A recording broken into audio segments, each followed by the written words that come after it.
कमरुद्दीन के पास दो बैलों की जोड़ियां थीं। ऐसी जोड़ी जब वो हल में चलती थीं या फिर गाड़ी में चलती थीं। जब वो चलती थीं तो लोग उन्हें मुड़ मुड़ कर देखते थे। वो थी ही इतनी खूबसूरत। ऐसा कोई किसान नहीं था जिस किसान की उन बैलों की जोड़ियों पर नजर नहीं जाती थी। बात धीरे धीरे एक गांव से दूसरे, दूसरे से तीसरे, इस तरह से फैलती चली जाती है। उस इलाके में एक बहुत बड़ा बदमाश भी हुआ करता था जिसके नाम से लोग थर्राते थे, कांपते थे। बात जब वहां तक पहुंचती है तो उसने अपने आदमियों को उसके घर भेजा, उसके घेर पे भेजा और वो दिन दहाड़े उसके बैलों को खोलने लगे। जब ये बात कमरुद्दीन को पता चलती है तो कमरुद्दीन परेशान हो जाता है। उन्हें रोकने की कोशिश कर रहा था। अब वो बदमाश आए तो थे बैलों को लेने के लिए, उन्हें खोलने के लिए, लेकिन इस किसान को भी साथ ले जाते हैं। साथ ले जा रहे थे, कोड़ों से पीट रहे थे। वो चल रहा है, उसे कोड़ों से पीट रहे हैं। उसी बदमाश के घर ले जाकर बांधते हैं और बांधकर तब तक मारते हैं कमरुद्दीन को जब तक कि वो बेहोश नहीं हो जाता। मार मार के उसे बेहोश कर देते हैं। और ये दृश्य, इस नज़ारे को बड़ी संख्या में लोग देख रहे थे। तभी एक मैसेज दिया जाता है कि यहां बात बैलों की नहीं है, बल्कि इन्हें जो भी चीज पसंद आएगी, चाहे वो जमीन हो, चाहे वो किसी का घर हो, चाहे किसी की बेटी हो, चाहे किसी की बहू हो, वो सब चीज देनी ही पड़ेगी। यदि किसी ने नहीं दिया तो समझ लेना उसको इसी तरह से मारा जाएगा, कोड़ों से इसी तरह से पीटा जाएगा जैसे क्या कमरुद्दीन को पीटा गया है। शुरुआत में वो गुंडा था, वैसे ही कब्जे किया करता था। जब जब जो लड़की से अच्छी लगती थी उसको वो ऐसे ही उठा लिया करता था। बाद में वही एक विधायक बन जाता है। ऐसा विधायक जिस पर पुलिस भी हाथ डालने से कई बार सोचती थी, घबराती थी। आज कहानी उसी बाहुबली की है जिसका नाम अपने आप में बड़ा खतरनाक किस्म का नाम रहा है। आदाब, नमस्कार, सत श्री अकाल। मैं उस्मान सैफी। आज की जो सच्ची घटना मैं आपको सुनाने जा रहा हूं, ये सच्ची घटना है बिहार प्रदेश का एक जिला है पलामू। दरअसल बात कर रहा हूं सन 1962 से शुरू होती है और एक लड़के का धीरे धीरे खौफ लोगों में बढ़ रहा था। बढ़ते बढ़ते उसके नाम से आसपास के लोग थर्राते थे, कांपते थे। और एक दिन उसका मुकाबला, उसका सामना होता है विश्रामपुर के थानेदार से। थानेदार जिनका नाम होता है दयाशंकर मिश्रा। दयाशंकर मिश्रा उसको रोकते हैं, टोकते हैं, कहते हैं भाई लड़के तेरी बहुत बदमाशी चल रही है, क्या बात है।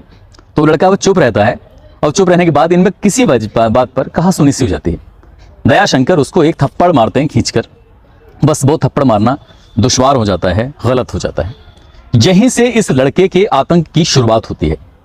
एक दो दिन के बाद पता चलता है कि सब इंस्पेक्टर की हत्या कर दी, उसकी गर्दन काट के किसी ने फेंक दी और पहले मारने से पहले उसको बहुत ज्यादा पीटा गया था।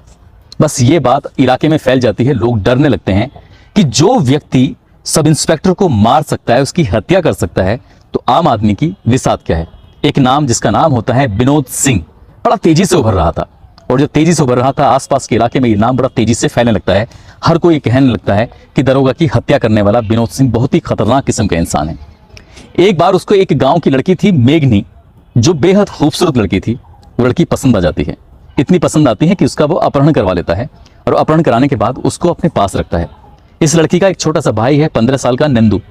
नंदू अपनी बहन को इधर उधर तलाशने की कोशिश कर रहा था। आसपास के लोगों से पूछ रहा था कि भैया क्या तुमने हमारी बहन को देखा है कि नहीं देखा है। ऐसी बात करते करते वो चंदवा पुलिस स्टेशन जाने की कोशिश में था। अपने परिवार के सभी लोगों को इकट्ठा करता है, कहता है कि बहन को कहीं से भी किसी भी हालत में ढूंढ के ला दो।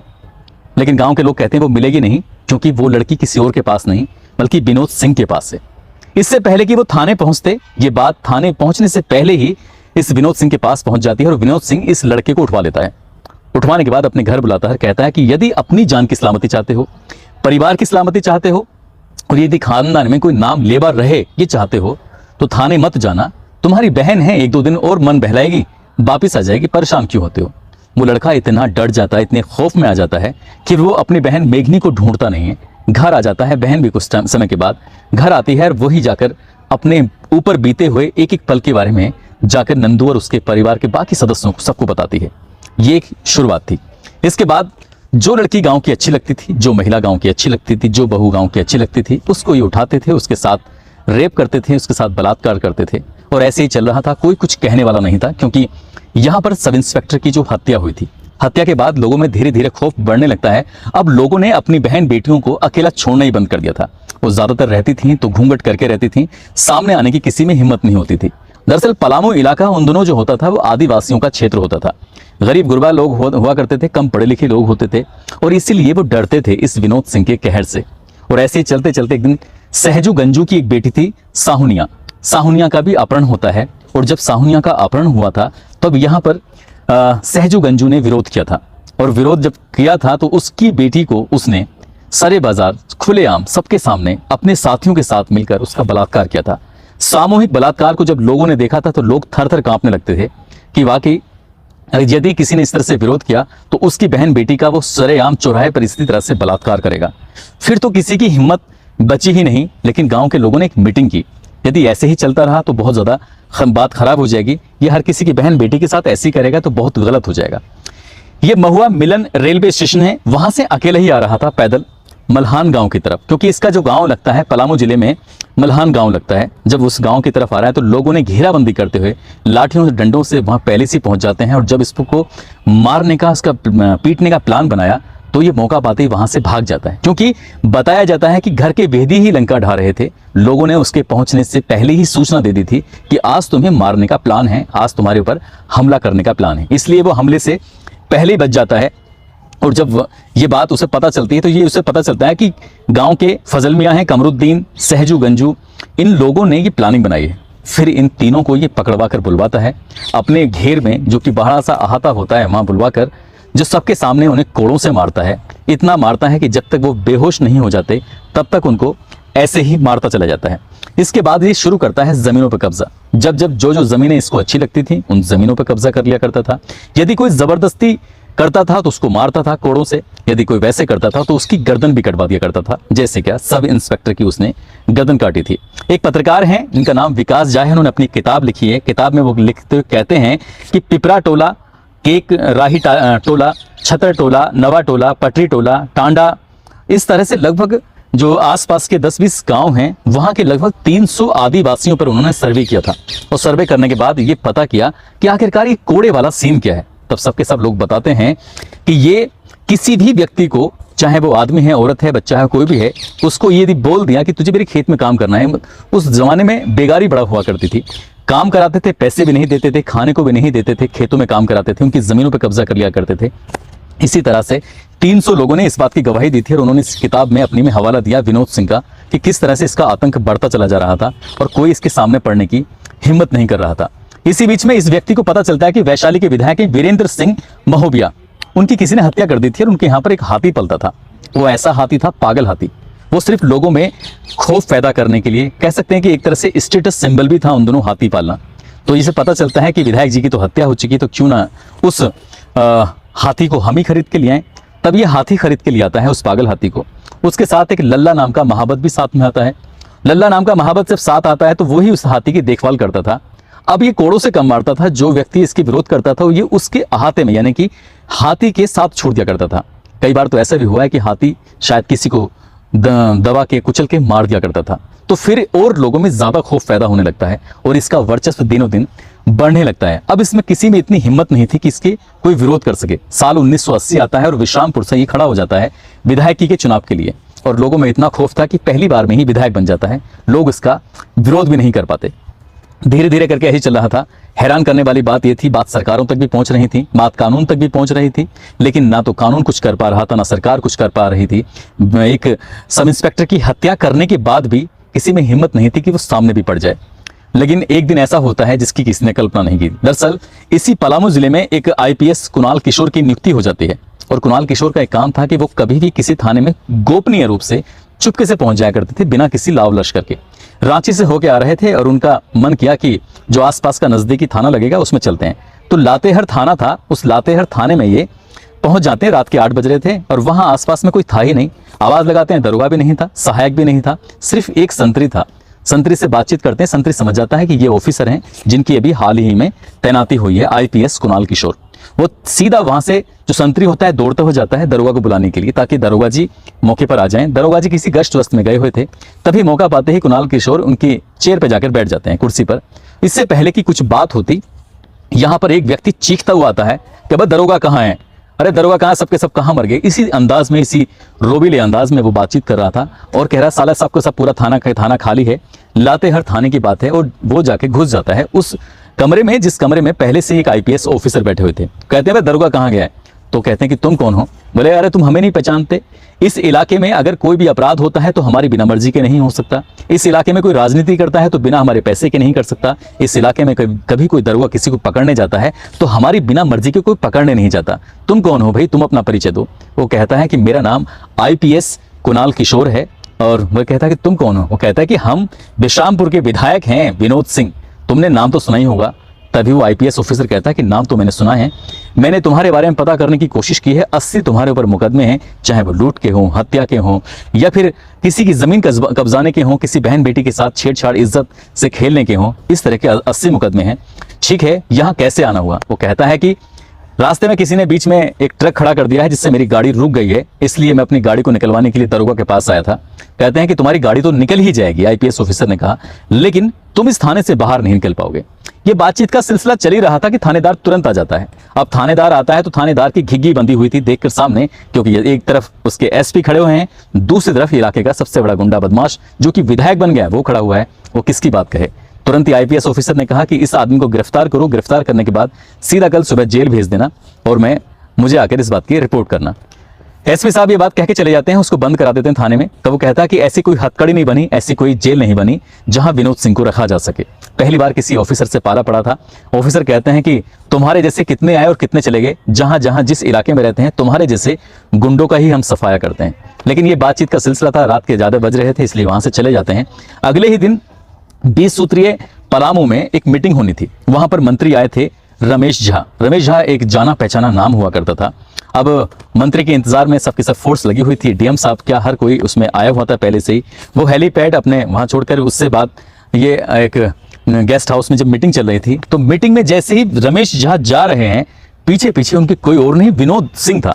वही विनोद सिंह जिसको रात गिरफ्तार कराया था। इसी बात को देखते हुए कुणाल किशोर की हालत खराब हो जाती है। वो सोचने पर मजबूर हो जाते हैं कि एक दरोगा को मैंने आदेश दिया है, दरोगा ने एक एसपी का आदेश ही नहीं सुना, आखिरकार ये कैसा आदमी है? इसका मतलब तो यह है कि विनोद सिंह ने जो बोला है वो बात सही है और हमारी तो कोई औकात ही नहीं है।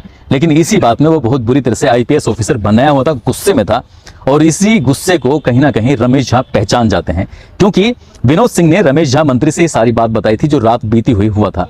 तभी वो रमेश झा इस आईपीएस ऑफिसर को एक जगह बंद कमरे में लेके जाते हैं और कहते हैं कि भाई जो हुआ है उसे भूल जाओ और एक काम करना, तुम यहाँ गिरफ्तारी मत करना और इससे मेरी बदनामी हो जाएगी। क्योंकि वो विधायक क्षेत्र का था, इसमें कहीं ना कहीं रमेश झा यही चाहते थे कि गिरफ्तारी हो जाए लेकिन मेरे सामने नहीं होनी चाहिए। लेकिन आईपीएस ऑफिसर ने तय कर लिया था गिरफ्तारी तो होगी, लेकिन जो 20 सूत्रीय मीटिंग 2 शिफ्टों में होने वाली थी, ये मीटिंग आराम से खत्म हो जाए उसके बाद करेंगे। मीटिंग चल रही थी, दोपहर के बाद जब मीटिंग का खत्म समापन होने का नंबर आता है, उससे पहले ही उस गेस्ट हाउस को चारों तरफ से पुलिस घेर लेती है। घेरने की एक ही वजह थी ताकि इस बदमाश को, इस एमएलए, इस विधायक को गिरफ्तार किया जा सके। और गिरफ्तारी का जब नंबर आता है, इससे पहले कि वो आईपीएस ऑफिसर ने एक अपने इंस्पेक्टर विनोद राम को भी बुलवा लिया था। वो भी बहुत नामी मशहूर एक इंस्पेक्टर थे जिनके नाम से बड़े बड़े बदमाश कांपा करते थे। विनोद राम अपनी फोर्स के साथ उस गेस्ट हाउस के चारों तरफ जब कवर करते हैं, तो इसी बीच में जब रमेश झा अपनी गाड़ी में बैठने वाले थे, तुरंत ही वो मौका पाते ही पहले जाकर विनोद सिंह गाड़ी में जाकर बैठ जाता है। गाड़ी में बैठ जाता है। अब आईपीएस ऑफिसर समझ नहीं पा रहा था कि ये हो क्या गया, उसको गिरफ्तार करना था लेकिन मौका पाते ही वो गाड़ी में बैठ जाता है।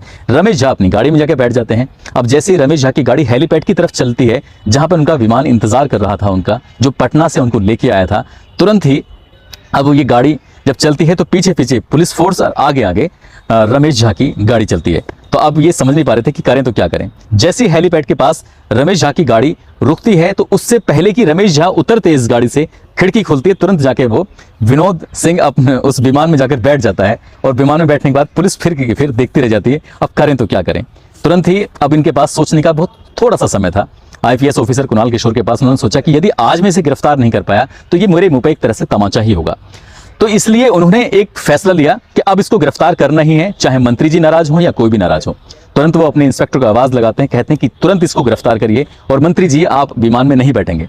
जब मंत्री जी को विमान में बैठने से रोका तो मंत्री जी बोले ये कैसी बात कर रहे हो, मैं अपने विमान में क्यों नहीं बैठ सकता। वो कहते हैं कि सर आप जानते नहीं है, आपके विमान में एक खूंखार अपराधी बैठा हुआ है जिसपे 80 से ज्यादा मुकदमे हैं, जो पुलिस की हिस्ट्री शीटर लिस्ट में है। यदि आपने रोकने की कोशिश की तो वो हो सकता है आप पे हमला कर दे, इसलिए आप यहीं खड़े रहिए। तभी वो पुलिस को आदेश देते हैं। आदेश देने के बाद विनोद राम अपनी टीम के साथ पहुंचते हैं और उसको गिरबान से पकड़कर खींचते हुए वहां से लेके आते हैं। अब इस दृश्य को आसपास के इलाके के लोग भी देख रहे थे, क्योंकि उस जमाने में हेलीपैड पर आने वाला कोई भी विमान को देखने के लिए सैकड़ों लोगों की भीड़ लग जाया करती थी। जब सैकड़ों हजारों लोगों की संख्या ने उस हेलीपैड से, उस विमान से खींचते हुए विनोद राम को, विनोद सिंह को देखा, तो वाकई जो विनोद राम उसे विनोद सिंह को खींच रहे थे, तब लोगों के में लगा कि अगर कोई इतना बड़ा ताकतवर ऑफिसर आया है तो वाकई कुछ ना कुछ तो बात है, जिसके नाम से लोग थर्राते थे, कांपते थे, डरते थे। आज वो पुलिस की गिरफ्त में था। जब उसे खींच कर लेके जा रहे हैं तो उसने कहा कि तुम्हें पता नहीं है, मेरा नाम विनोद सिंह है, मैं वही विनोद सिंह हूं जिसने 1970 में दया शंकर मिश्रा की मुंडी काट दी थी। जिस दिन मैं जेल से निकलूंगा 2 मुंडी और काटूंगा। पहली मुंडी होगी आईपीएस कुणाल किशोर की और दूसरी मुंडी होगी विनोद राम की। इंस्पेक्टर घबरा जाता है, थोड़ा सा डरने लगता है। तभी आईपीएस ऑफिसर कहते हैं कि डरने घबराने की कोई जरूरत नहीं है, ऐसा कोई माइका लाल पैदा नहीं हुआ जो कुणाल किशोर की गिरबान पर हाथ डाल सके, उसकी गर्दन को उड़ा सके। कुल मिला के उसको जेल भेज देते हैं। वो जेल चला जाता है और जेल जाने के बाद कुछ समय बाद वहां से छूट कर वापिस आ जाता है। अब 1985 में दोबारा से चुनाव होना था। अब दोबारा चुनाव होना था, इसका खौफ कहीं ना कहीं खत्म होने लगता है, धीरे धीरे कम होने लगता है। और ये जो आईपीएस ऑफिसर होते हैं, परामो सिंह का ट्रांसफर किसी दूसरी जगह के लिए हो जाता है। अब 1985 में चुनाव था। इनके सामने खड़े हुए थे चंद्रशेखर दुबे।